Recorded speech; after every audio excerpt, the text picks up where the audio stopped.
काफी दिनों से मौजूद हैं। लगातार आप बता रहे कि किस तरीके से लोग कितनी मुश्किलों से पैदल चल के आ भी रहे हैं, स्नान कर रहे हैं, खुद को कृतार्थ महसूस कर रहे हैं, लेकिन उसके ऊपर ये नेताओं की बयानबाजी, जरा पूछिए लोगों से कि उनकी राय क्या, उनकी प्रतिक्रिया क्या है ममता बनर्जी के इस बयान को लेकर।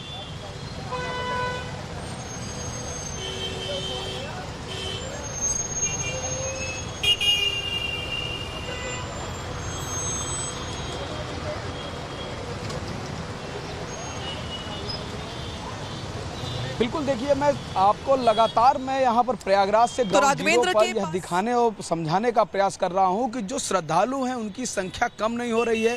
पर डे 1 करोड़ से ज़्यादा श्रद्धालु पहुंच रहे हैं और यही विपक्ष में विचलन का कारण है। ये जो लगातार प्रतिक्रियाएं निकल रही, चाहे मल्लिकार्जुन खड़गे की बात हो, चाहे वो अफजल अंसारी की बात हो, चाहे वो अखिलेश यादव की बात हो, चाहे ममता बनर्जी की बात हो, जितने भी नेता अनर्गल बयान दे रहे हैं वो सिर्फ श्रद्धालुओं से भयभीत होकर दे रहे हैं। 55 करोड़ से ज़्यादा, सोचिए 55 करोड़ से ज़्यादा श्रद्धालु अभी तक आ चुके हैं कुंभ में और अभी कम से कम 1 हफ्ते का यह महाकुंभ का आयोजन है। यह संख्या लगभग 60 करोड़ पार होने जा रही है। सोचिए, देश की आधी आबादी क्रॉस करने जा रही इस छोटे से प्रयागराज तीर्थ एक जिले में आकर के, यही इनके विचलन का कारण है जो इस तरह का बयान दे रहे हैं। इनको इस तरह का बयान क्या देने का हक है? अगर ममता बनर्जी को देखना है तो अपने राज्य के उन स्टेशनों पर जाएं जो प्रयागराज जो लाइन सीधा आ रही है, वहां पर देखिए स्थिति क्या है। वहां पर अगर ममता बनर्जी व्यवस्था ठीक नहीं देंगी तो शायद। ठीक है राघवेंद्र, आपके पास वापस लौटेंगे। सवाल तमाम खड़े हो रहे हैं। सवाल दरअसल ये खड़े हो रहे हैं कि 55 करोड़ लोग अब तक आस्था की डुबकी लगा चुके हैं, लेकिन सनातन पे सवाल करना और इस तरीके से लोगों की आस्था को चोट पहुंचाना, ये कहां से जायज है? सीधे रुख करेंगे आचार्य जी का। आचार्य जी जुड़े हुए हमारे साथ। आचार्य जी, जिस तरीके से नेताओं की लंबी फहरिस्त हमने सुनवाया, किस तरीके से मल्लिकार्जुन खड़गे हो, अफजल अंसारी हो, अखिलेश यादव हो, लालू यादव हो और अब ममता बनर्जी इस तरीके के बयान दे रही हैं। जगह जगह स्टेशनों पर, चाहे स्टेट कोई भी हो, चाहे राज्य कोई भी हो, हर स्टेशन पर कुछ ऐसे हालात है जहां पर अभी भी लोग ये चाहते हैं, कोशिश कर रहे हैं कि बस जैसे तैसे प्रयागराज वो पहुंच जाए, उन्हें स्नान करने का, ध्यान करने का मौका मिले। लेकिन ये 55 करोड़ लोगों की आस्था पर चोट नहीं है ममता बनर्जी का ये बयान। ये आस्था पे तो चोट है, लेकिन ये वास्तविक तौर पे अपने वोट को साधने के लिए दूसरे के वोट बैंक जो भारतीय संस्कृति के, सनातन के रक्षक हैं, सनातन में विश्वास करने वाले हैं, उनका अपमान है। मुझे बताइए, इनका केवल दिखाई दे रहा है कि भारत की जनसंख्या का आधे से ज्यादा हिस्सा केवल ललायित होकर हिंदू धर्म, सनातन की आस्थाओं के प्रति समर्पित हो गया। आप सोचे, इससे पहले इतना बड़ा जनसैलाब जिंदगी में कभी नहीं देखा होगा। मेरी उम्र 50 साल की है और मैंने इससे पहले बड़ा जनसैलाब, विभिन्न कुंभ हुए, हर 4 साल बाद एक कुंभ तो आता ही है, 12 साल बाद बड़ा कुंभ भी आता है, लेकिन मैंने इससे बड़ा जनसैलाब नहीं देखा। और इस जनसैलाब को देखकर इनकी राजनीति चूड़े हिल गई।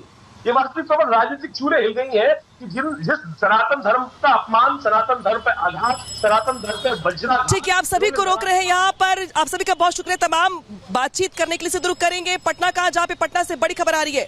पटना के कंकड़बाग इलाके से फायरिंग की खबर निकल के सामने आ रही है, जहाँ पर कुछ बदमाशों ने घर में अंदर घुस करके फायरिंग करनी शुरू कर दी है।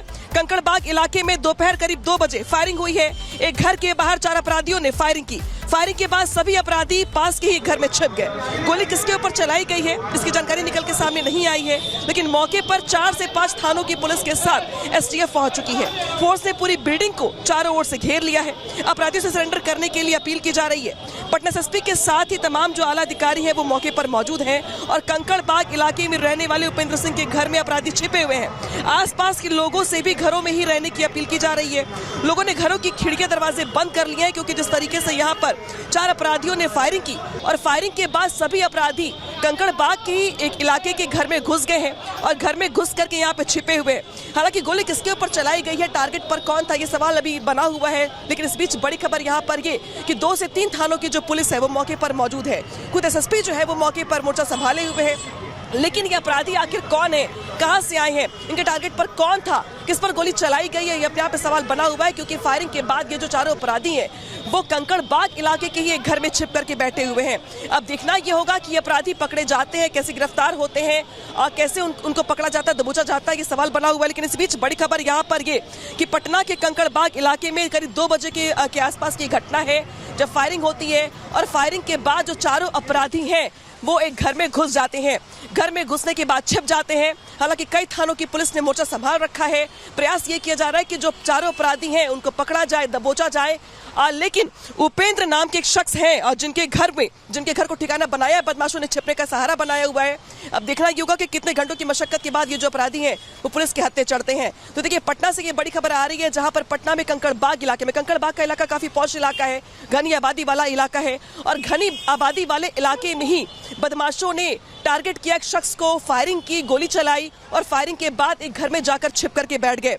2 से 3 थानों की पुलिस लगातार पूरे इलाके में मुस्तैद कर दी गई है और एसएसपी ने खुद यहां पर मोर्चा संभाल लिया है। हालांकि देखना यह होगा कि जो चारों अपराधी जिनके पास हथियार भी मौजूद हैं, इन अपराधियों को पकड़ने के लिए जिस तरीके से थानों की पुलिस लगाई गई है, कब तक इस ऑपरेशन को चलाया जाता है, अपराधी ये कहां से आए हैं, किस तरीके से इनके मंसूबे रहे, कौन इनके टारगेट पर था और कैसे ये पकड़े जाएंगे, ये भी सवाल दिखाई दे रहा है यहाँ पर, क्योंकि एसएसपी ने खुद मौके पर मोर्चा संभाल लिया है। और इसी बड़ी खबर पर लगातार हम बने हुए हैं, पल पल की अपडेट आप तक पहुंचा रहे हैं। फिलहाल वक्त छोटे से ब्रेक का।